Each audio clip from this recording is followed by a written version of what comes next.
Il est temps de parler culture sur France 24 et aujourd'hui on prend un bon bol d'air en compagnie du réalisateur Luc Jacquet. Bonjour. Bonjour. Merci beaucoup d'être avec nous. Alors dans quelques instants, vous allez nous présenter Il était une forêt, votre nouveau film en forme de déclaration d'amour aux arbres. Et justement, lui donne une seconde vie aux géants des forêts à suivre dans cette émission rencontre avec un sculpteur d'arbres. Enfin, les abeilles comme vous ne les avez jamais vues, un livre magnifiquement illustré leur est consacré. Et donc Luc Jacquet, après La Marche de l'Empereur, on s'en souvient, Oscar du meilleur film documentaire, c'était en 2006. Vous vous intéressez encore une fois aux vivants. On oublie souvent que les arbres sont des êtres vivants et des manchots, vous passez donc à la forêt tropicale. Qu'est-ce qui vous intéressait dans la vie de cette forêt ? Je crois que moi, j'imaginais pas, avant de rencontrer Francis Allais, que cette forêt était aussi prodigieusement vivante. C'est presque une découverte. Les arbres étant immobiles, on a toujours du mal à penser que... Et non, et les arbres bougent en permanence. C'est nous qui vivons pas assez vite pour les voir. Et l'idée, c'était vraiment d'embarquer les gens dans un voyage au pays des arbres, dans le point de vue des arbres. C'est tout le talent de ce grand botaniste qui est Francis Allais, de nous donner envie d'aller presque discuter avec eux. Exactement, c'est la sensation qu'on a. On voit littéralement une forêt tropicale naître sous nos yeux. On regarde tout de suite quelques images de Il était une forêt. Dans leur course effrénée vers la lumière, ils peuvent devenir des guerriers féroces, capables de faire chuter les plus grands.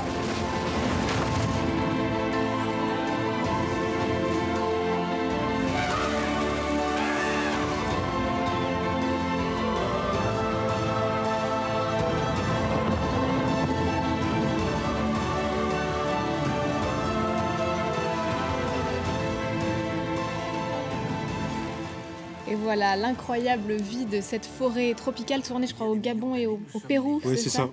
Alors, on l'entend, hein, les arbres n'ont pas de cerveau et pourtant ils développent, on le découvre, des stratégies incroyables. Racontez-nous quelques exemples. C'est effectivement particulièrement troublant de se dire que les arbres, par exemple, communiquent entre eux, non pas avec des mots, mais avec des odeurs. Et on a toujours cru que la communication était l'apanage des êtres cérébrés, de préférence nous. Sauf que là, effectivement, il y a des choses très très sophistiquées. On sait que les arbres aujourd'hui sont capables, lorsqu'ils sont attaqués, par exemple, d'attaquer des prédateurs de leurs prédateurs.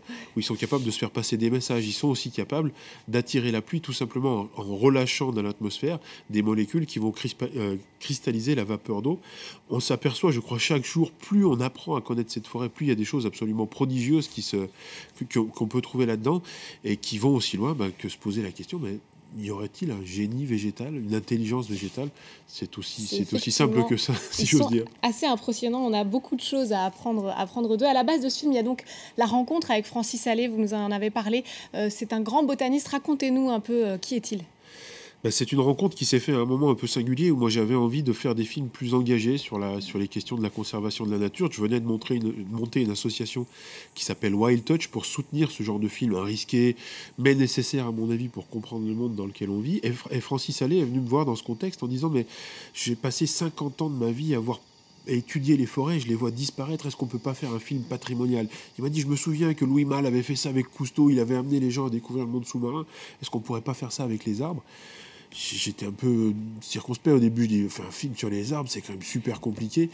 Et c'est vrai qu'en allant sur le terrain avec lui, j'ai été séduit. Je me suis dit, mais effectivement, là, il y a un pan du vivant que moi, j'avais jamais vu. Et j'ai envie d'emmener les gens là-dedans. J'ai envie qu'ils puissent se rendre compte à quel point c'est prodigieux. Alors, il y avait évidemment le défi de raconter une histoire avec des arbres. C'est vraiment sublimé par des dessins qui prennent vie sous nos yeux. Il y avait aussi, évidemment, j'imagine, la difficulté de filmer ces arbres gigantesques. Et vous avez inventé, je crois, une caméra. Racontez-nous.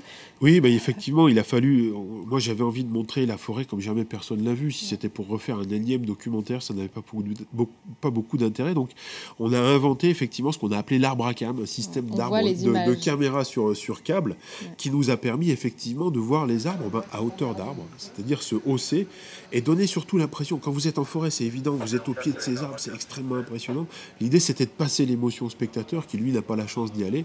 Et c'est pour moi un film qui est plus impressionniste qu'encyclopédique d'une certaine manière. L'idée, c'est vraiment de faire ressentir qu'est-ce que ça fait quand on est dans cette forêt. Et on a envie d'aller sauver ces arbres. Alors on va justement découvrir un autre personnage parce que lui aussi passe le plus clair de son temps perché à la cime des arbres pour leur donner une seconde vie. Depuis les années 80, Michel Chevret s'installe dans les branches d'arbres morts et les transforme en œuvres d'art.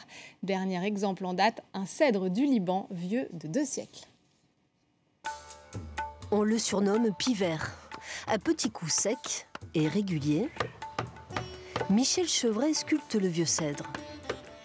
Perché dans son nid à 12 mètres de hauteur, il semble tout petit face à son œuvre. J'espère que je suis tout petit. J'espère même qu'on ne me voit pas et que je me dissous.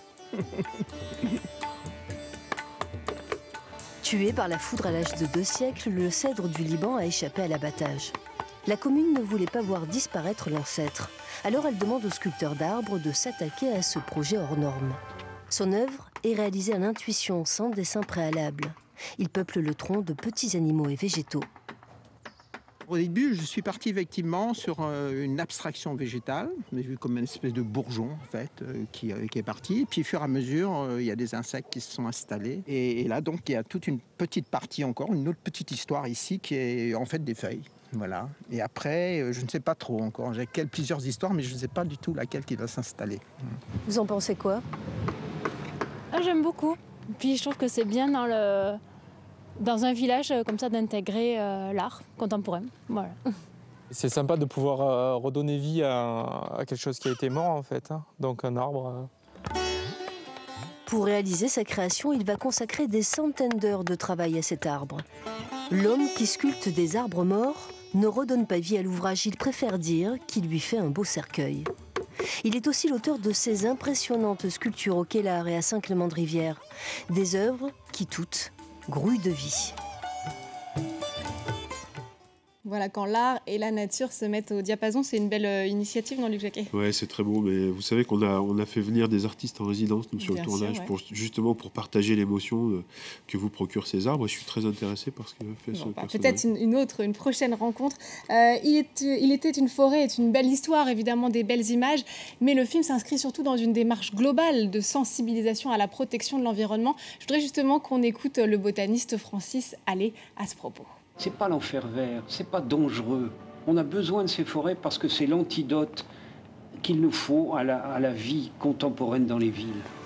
Voilà, l'antidote qu'il nous faut à la vie contemporaine dans les villes. Qu'est-ce que vous espérez susciter avec ce film ? Si seulement les gens pouvaient découvrir les arbres comme moi je les ai découverts et puissent vivre ce changement de point de vue incroyable. Quand vous savez, le savoir a ce site prodigieux que une fois que vous l'avez acquis, vous ne voyez plus le monde de la même manière. Je crois que moi aujourd'hui, on arrive au bout d'un message culpabilisant, d'un message accusateur sur ces questions de la déforestation. Je crois qu'il faut essayer autre chose, puisqu'on sait par ailleurs que ces forêts ne sont pas éternelles, elles sont sous pression aujourd'hui. Donc moi le pari c'est me dire, mais peut-être que si j'arrive à toucher les gens, peut-être que s'ils s'emparent de ce sujet, s'ils sont émerveillés, ils ne se comporteront pas de la même manière. Mais c'est aussi une manière de poser la question aux politiques. Les forêts primaires sont aujourd'hui le bien commun de l'humanité. Comment fait-on pour enrayer leur fin inéluctable? C'est vrai avec les forêts, mais c'est vrai avec l'océan, c'est vrai aussi avec l'atmosphère. On a aujourd'hui des grandes questions. Il faut s'atteler à les résoudre de manière très rapide. Ben voilà, moi comme artiste, je prends partie, j'essaie d'amener de la connaissance pour que chacun puisse à son tour relayer l'information et que collectivement on trouve des solutions, parce qu'il va falloir en trouver. C'est une question de survie, non pas pour les forêts, c'est d'abord une question de survie pour l'humanité. Et il y a urgence. Alors justement, place maintenant à une grande amie de la nature et des plantes, l'abeille. Si elle tient un rôle essentiel dans notre écosystème, elle est pourtant menacée.